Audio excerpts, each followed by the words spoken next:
Hey everyone, welcome to the ranking. Here's my ranking of Edward Zwick's movies. Yes, Jack Reacher Never Go Back just came out last week, so I thought I'd celebrate Jack Reacher by doing my ranking of Edward Zwick's movies. Yes, Edward Zwick has a lot of great movies, a lot of bad movies. He's just got a big filmography. He's got 12 movies that he's directed, so I'm going to rank all 12 of his movies from my least favorite to my favorite. Alright, let's get to it. Here's my ranking of Edward Zwick's movies. Alright, coming at number 12 is the movie Leaving Normal. Leaving Normal is a very generic, very forgettable, dramatic comedy. It's neither dramatic or comedic or even enjoyable or even memorable to watch. Definitely the worst Edward Zwick movie, and it's probably the only Edward Zwick movie I can actually call a really terrible movie. Coming number 11 is The Siege. Yes, The Siege has Denzel Washington, Annette Bening, and Bruce Willis, and to be honest, this movie just doesn't work. Is it bad? No, but it does not work. It's this war-based action crime thriller.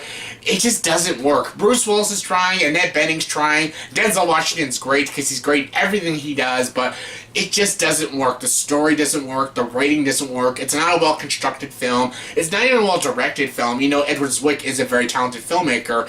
It just doesn't work. The shots are okay. The action's kind of forgettable.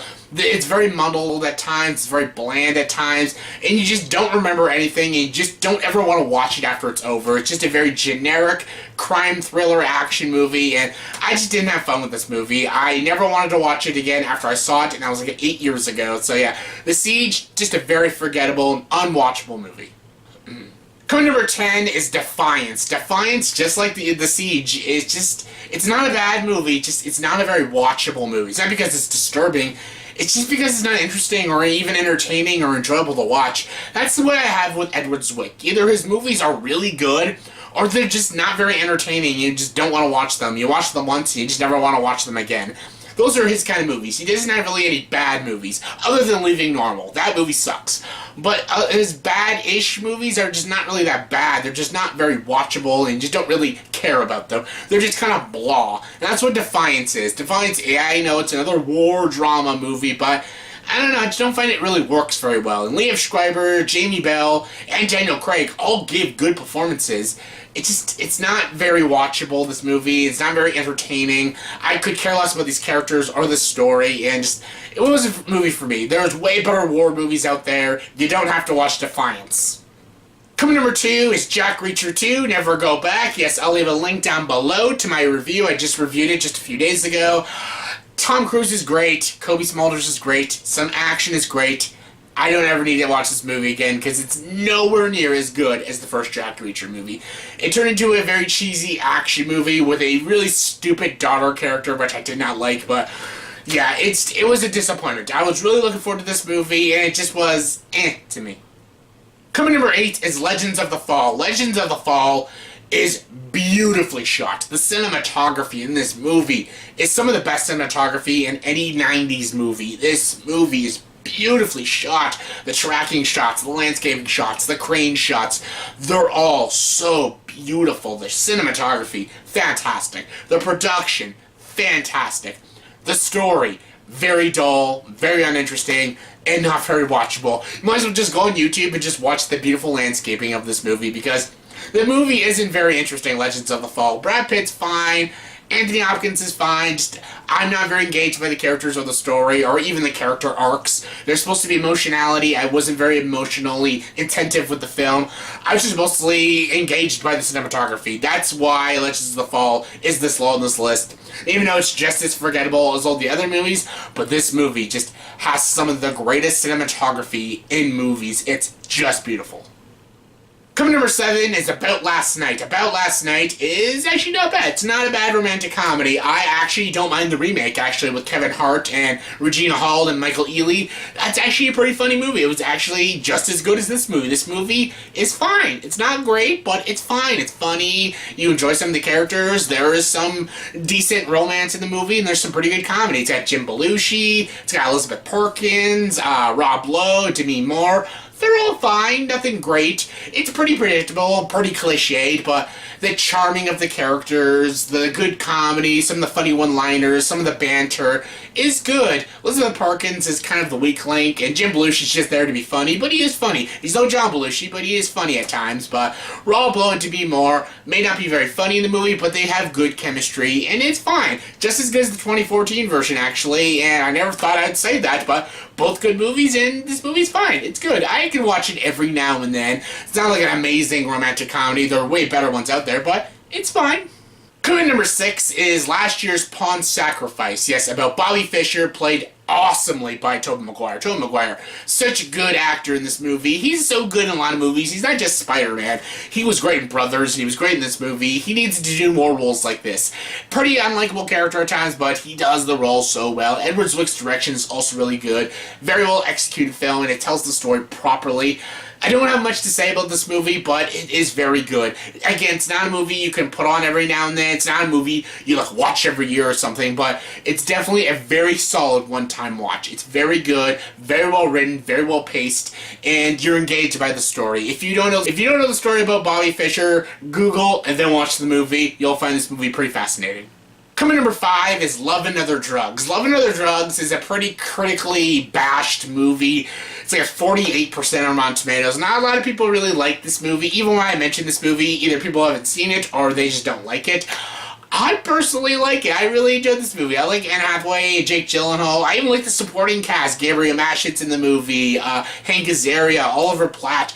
They're all funny and enjoyable to watch in this movie. I love the story about a guy who's like this cheesy salesman who can like persuade anyone to buy anything, and basically he goes into the drug industry and he basically wants to sell for Pfizer and stuff, and then when Viagra comes out he wants to sell Viagra, but then he falls in love with a waitress with Parkinson's and he has to deal with a woman who has a real sickness, but he's actually falling in love for the first time because all he does is screw around with women and stuff. And Jake Gyllenhaal's really good. He's very funny. He's good chemistry with Anne Hathaway. Anne Hathaway can get a little too melodramatic at times, but she's still good, and they do have good chemistry with each other. Josh Gad's actually very funny. Hank Azaria is really good. Gabriel Maschitz really good. I actually enjoy the story of this movie. It's a very interesting story. It's a very lighthearted story. It does have a very cliched third act, you know, with him running after her and doing the romantic spiel. Yeah, I roll my eyes every time I watch that scene, but other than that scene, this movie is good. It's a good romantic comedy, and I really enjoy it. I find it very underrated. Coming number 4 is Blood Diamond. Blood Diamond's so good. Jennifer Connelly, Djimon Hounsou, and Leonardo DiCaprio all so good in this movie. Leo and Djimon Hounsou were both nominated, both deserved it. They're both so good in this movie. It's a very tragic story, very emotionally handled story. It's so sad, this movie. The beginning even starts off really sad with Djimon Hounsou and his son, and all the stuff this character goes through is really sad. Then when he meets Leo, he finally has hope and stuff, but then the ending, just tragic. I won't spoil it, but very sad. It's all about diamonds and stuff and trying to get that one rock, that one blood diamond, and it's really good. It really tells you what really is happening in Africa and stuff, and some of the people, how they treat each other. It's really sick and twisted, and it's very scary, and it's a very well done movie. There's some good action scenes. It's very thrilling. It's got a very intriguing story, and again, Leo is fantastic in this movie. So is Djimon Hounsou and Jennifer Connelly. It's a solid movie. Very good movie. Blood Diamond, awesome. Coming number 3 is Courage Under Fire. Yes, this movie stars Denzel Washington, Matt Damon, Meg Ryan. This movie is so freaking good. This movie starts intense as shit about Denzel, who's this captain or major or something, and he's in a tank and he does a friendly fire and accidentally kills one of his own men, and he gets a Medal of Honor for it. And then he has to investigate this case about this woman who died by the Taliban, and they're going to give the Medal of Honor to a first woman sergeant and stuff, but then he has to investigate the case, and he talks to her platoon, questions why did she die, how did she die, and the more and more he dives deeper into the case, he finds out all these soldiers are telling different stories, and he wants to find out the truth of what happened to this character, played by Meg Ryan, and this movie is just downright tragic, and it's intriguing. If from start to finish you're intrigued, you're interested, you want to know what happened to this character, you want to know how the story's going to end, you want to know how Denzel Washington's going to deal with the loss of his friend and stuff, and it's just such a powerful, hard-hitting film, and it's magnificent, this movie. Matt Damon's fantastic, Sean Astin's great in this movie, Meg Ryan, very different roles, she plays it so well. Denzel steals every scene he's in, and it's so well done. Edward Zwick directed this movie phenomenally well. It's an amazing movie. If you haven't seen it yet, it's on Netflix. Check it out. Brilliant film. Coming number 2 is The Last Samurai. Yes, The Last Samurai. Tom Cruise, Timothy Spall as well, and Ken Watanabe.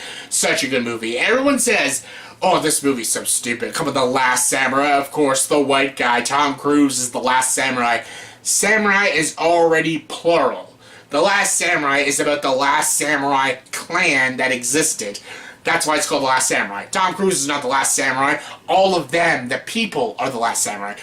Now that we cleared that up, this movie's fantastic. It is an epic movie. Fantastic action movie and a very good dramatic film. I love the story about this soldier who basically killed all these people during the war, and then he has to come back and go all the way to Japan. He has to train these soldiers to wipe out the last samurai. But then he gets captured by the samurai, and they keep him alive because they like how good of a soldier he is, and he befriends the leader of the samurai clan, Ken Watanabe, and it's such a good movie. He befriends the samurai culture. He befriends Ken Watanabe. The conversations he has with him is fantastic. It's such a good movie. It's a beautiful movie, wonderful cinematography, great editing, phenomenal acting, great action scenes, such good direction, very well structured film, very well paced film. The score is just riveting. Everything about this movie is just done so freaking well. It's my second favorite Edward Zwick movie. It's amazing. And my number 1 favorite Edward Zwick movie is, no shocker, it's Glory. Glory is the best. Come on, Matthew Broderick, Denzel Washington, Morgan Freeman, Carrie Ellis. This movie is about the Battle of Gettysburg, about the white soldiers, the black soldiers fighting together for freedom, America. Such a good movie. The ending is so inspirational and so sad and tragic. It's just brilliant. Amazingly well constructed, very well directed film. I love this movie. Everyone loves this movie. I don't need to go on and on about this movie. Everyone knows this movie is fantastic. If you've not seen this movie yet, please, you're doing yourself a disservice if you haven't seen this movie. Check it out right now. It's amazing. It's brilliant. One of the greatest war movies of all time. Glory, hands down my favorite Edward Zwick movie. So yeah, that's my ranking of all of Edward Zwick's movies, from my least favorite to my favorite. So in the comment section below, please tell me, do you agree with this ranking? If not, give me your ranking of all of Edward Zwick's movies, from your least favorite to your favorite. Comment below, let me know. And as always, if you like this video, please like, subscribe to this channel, and join the dark side.